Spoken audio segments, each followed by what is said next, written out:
As many of you know, Mr. Wonderful Paul Orndorff has passed away at the age of 71. He was known to generations of fans as a villainous character, Mr. Wonderful, but news of Orndorff's death was announced by his son Travis.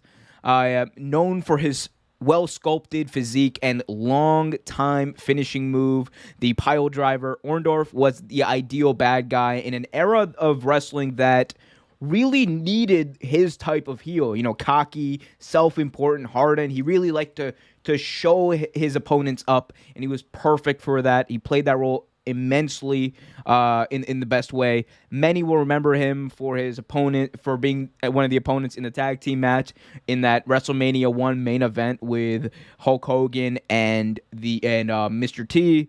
And if you're a nerd like me, you'll remember him for the amazing segments he did in WCW in the mid-90s with world-renowned psychic Gary Spivey. Not Dan Spivey, Gary Spivey. Those were amazing. Go check those out. WCW 95 was an amazing time to be alive. I wasn't alive, but still an amazing time.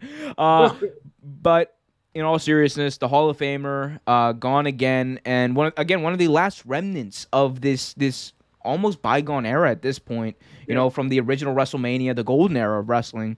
He was suffering from dementia that many linked to CTE from his time in the ring. So Mr. Wonderful again passed away at the age of 71. Trevor, you know probably more about Mr. Wonderful than I do. You probably watched him a little bit, maybe in the 90s. But in your opinion, what is like the legacy of Mr. Wonderful Paul Orndorff as in professional wrestling? You know, so in professional sports, they always talk about those who should have hung it up early on. They stayed too long.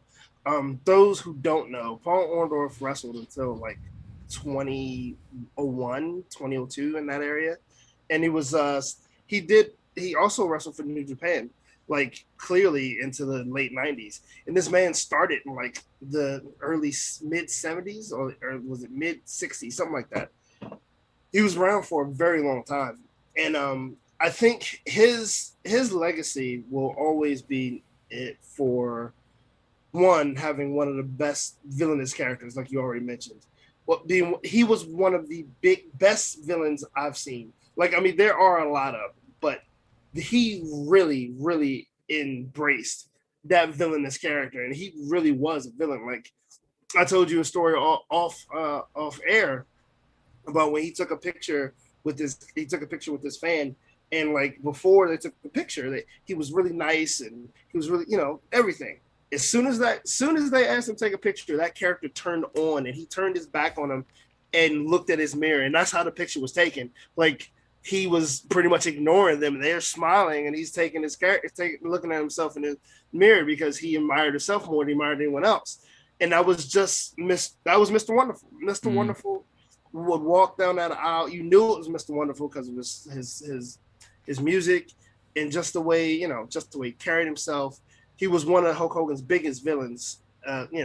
Especially he actually helped Hulk Hogan's career very, very tremendously.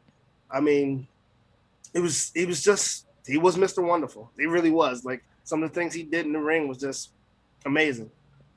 A lot of people have tried. A lot of people have tried to be the next Mr. Wonderful. Right. You can point to Narcissus, aka Lex Luger, in Yeah. WWE in the 90s. A lot of people, the masterpiece Chris Mordensky, Chris Right. Masters, whatever you want to call him.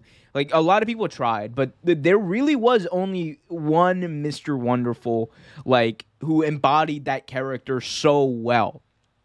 He was literally built like a Greek god. We all know that, and he commanded the audience. Like when he like held a mirror, like you said, holding up a mirror and looking at yourself can be really hokey. It can be perceived as really hokey, but he played it off so well that you legitimately believed that this guy was being dead serious, and you weren't laughing at him. You were actually pissed. You were like, "Who the fuck is this guy?"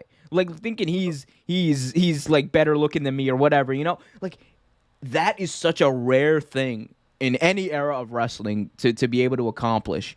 And he was really able to accomplish that without looking like a fool, like many who tried after him did look like. So Mr. Wonderful's legacy, dude, he's going to be remembered as the guy who was able who pulled this gimmick off that not many, honestly, anyone else has been able to do seriously after him. Like, he is one of a kind. The wrestling world has lost a huge person in Mr. Wonderful this week, and we just wanted to give our take on that and pay a little bit of tribute to Paul Orndorff. Again, Paul Orndorff dead at the age of 71. One thing I'll add to that, just to put a bow on it. Please. You mentioned that a lot of people try to copy him, and this gimmick wouldn't really work without the without the right person doing it. Mm-hmm. Imagine it translating in Japan, because he did the same gimmick over in New Japan, and like he was big in New Japan. Like, they loved him in Japan wrestling. Like, he was. I mean, they loved to hate him, and like, for that to translate not only in English but in another language, well, you have to be doing something right. Absolutely. Again, there won't be another one. There genuinely will not be another Paul Orndorff.